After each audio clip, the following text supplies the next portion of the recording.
YouTube, welcome back to the channel. I'm your host TKK and we are back with another video, guys. Good morning. All right, man, I have to address this video talking about Sony. I am in my hotel, just woke up on the West Coast. I'm at a space where to be in attendance for CES. I posted 2 video logs just kind of briefly covering my travels to get here and such, just in case anybody wanted to see some behind the scene content. So today is Sunday, it's 6:41 a.m. The cheat code is being on the Eastern time zone and then coming over to Pacific. It's just radical because getting 3 hours back is mind blowing. Okay. It's almost 10 o'clock where I'm from. And I got this hat on just because I just woke up not long ago and I got bed hair.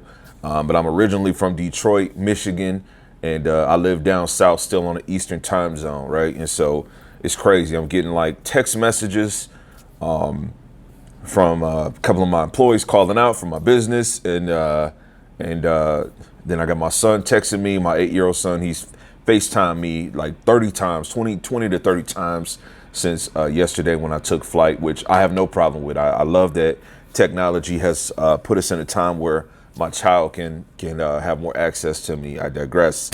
Yeah, so I'm just trying to adjust, but I feel so good, man. It's still freaking dark outside, right? It's still dark outside. Nice view out there of the strip, and you know, as I said, I just woke up, so let's get into this, right?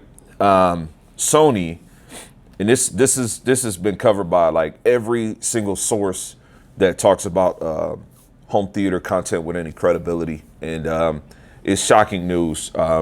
Them seeing Mini LED as being their flagship for 24.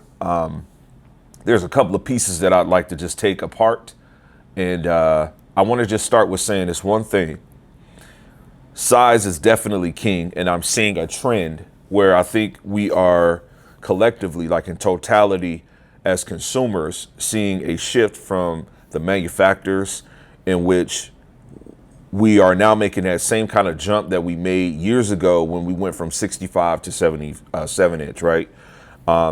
When there was no 83 inch or 83 class OLEDs, when you could not get a premium 83 inch, let's just think about it. And this is going to be a little bit all over the place.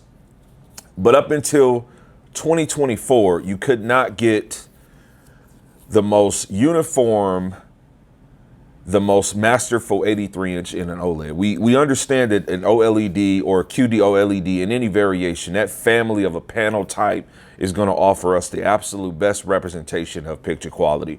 You get the perfect blacks, you get that saturation potential, you get a nice variety of peak brightness up into this news now, right? There's always going to be something better.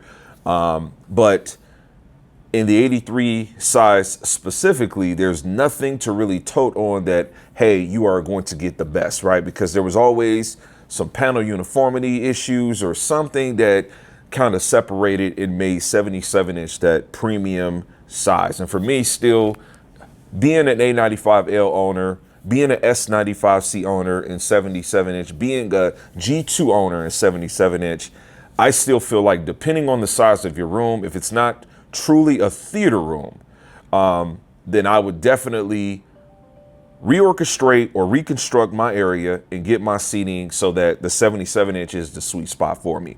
But size is king. And so now with the news of LG going the route of G4 and M4, both being MLA, which is amazing. It's absolutely amazing, right? And now Sony, again, let's get to the bullet points of the actual video. Let me turn the ringer off of here. Sony is, saying that, hey, the Mini LED that we're going to be working on, and there's a lot of science and everything, especially if you've watched HDTV test video, you've had to see Vincent's content. He just broke it down really well. It goes to show that they are looking to match the new reference series monitor that they have. And I think it's so interesting how this company, and I'm not saying this is a good thing or a bad thing, but it's just definitely a thing. This company looks at the cameras that they use to shoot their content, and then they look at the creator's intent device, which is the monitor, the reference monitor, if you will, and they go to seek for the flagship to match that as best as possible. And I think it's absolutely cool. Now, considering I don't believe there was a reference monitor that was QD-OLED, that just appears to be something totally different because obviously Samsung Displays manufactured that. I think this is interesting information, guys. What kind of science, what kind of tricks will they be able to cascade with this new flagship monitor or TV that will prevent blooming? Because I mean, blooming is the biggest freaking issue with an LED TV. Now, I was just looking at I have Facebook. You know how if you have Facebook, you can always check like your memories to kind of see. And it was 2016 when I believe I got, I might get the models mixed up, but I believe I got whatever the flagship Samsung was that year, whatever the Sony was. I don't know if it was a 950E or whatever. I don't know. Don't quote me on the years, but I was looking at a post and I was like, and I was actually talking about CES. The context of me sharing the memory on my Facebook was kind of like, dang, it's dope because 8 years ago, I was buying the first 4K Blu-ray player that was talked about, which was the Samsung model. And then I was talking about like the 2016 flagship Samsung I was getting, and then the Sony flagship that I was getting. Those were all LED, full array LED TVs, right? Of course, OLED, at that point wasn't such a pinnacle, but I still was EF 9500 and so forth. But we're back around full circle to that time where it looks like we're looking at size and we're looking at absolute peak brightness. But if there's some quality put behind the system to drive the LEDs, that is what's important. It's important to me. I think it's going to be important to most people. Now, the other interesting thing that I picked from Vincent's video, and I'm sure everybody probably caught this, there was a mention that Sony is trying to cater towards content creators, not like myself or YouTubers, but people in the movie industry, targeting high dynamic range specifically. So it almost looks like now the reference monitor that is in question is actually going to be made with HDR in mind. This can potentially take us into an entirely new era, right? You think about how long that OLED reference monitor that's $30,000 or whatever that everyone keeps talking about, still used in all the shootouts and everything, kind of like as that focal point to be the bar or to jump above the bar, to be under the bar, etc. Now having a new monitor that can offer the peak illumination, 4,000 nits or whatever it's supposed to be.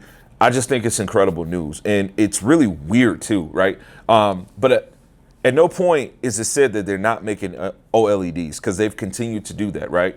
It's just that maybe they're thinking the collective of size and the brightness, right? If 77 is high as you can go, and now you've got a G4 that's coming 83 inch in MLA, that's pretty amazing to have a larger TV that's so close in comparison to the other top two, the S95C and the A95L, comparing 23 models that we're no longer in, right? Those are all old models now. We're ready for the new. I think it's interesting news. I'm excited to see, what Samsung has to offer versus what Sony has going on, whatever type of new processor that Sony's got going on. My schedule, I've got to build it for today. Like I said, it's about 6:50. I'm going to go ahead and render this. This is just a one shot. We're going to throw the intro coming in. We're going to throw the outro.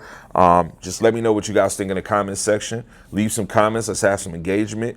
As I said, the way you can support the channel, share, like, comment. Let's talk. We're not even talking monetary. All that's extra stuff if you want to do thanks, whatever. But share, comment, like, and that's what we got. We're going to get out of here, get myself ready, get myself fed, cleaned up, and we'll shoot more content. And there'll be more content coming today. There will definitely. And I will be looking to live stream tonight based on whatever I've seen. And to answer the frequently asked question, I have reached out to Tech with KG and talked to him on Twitter. I I have not received any more content from him. I did reach out also to Whisper Status. Also, I don't have FOMO on Twitter to be able to reach out to him directly, but I would like to be able to meet up with any of those guys. I'm sure between some point today or tomorrow specifically, I'll probably end up running into them because I think tomorrow's convention center. I'm only here for the 2 days. I can't afford to be away from my kids more than the 3 days in totality. You know, my situation and circumstances are a little bit different. So, and then I do still have work at home and such. I got to, you know, get back to taking care of. Like I said, I got people freaking calling out while I'm here, but you know, I signed up for all of this. But that's what we got, man. I'm gonna catch you guys on the next video. Peace. God bless, guys. And as I always say, man, max love. We out.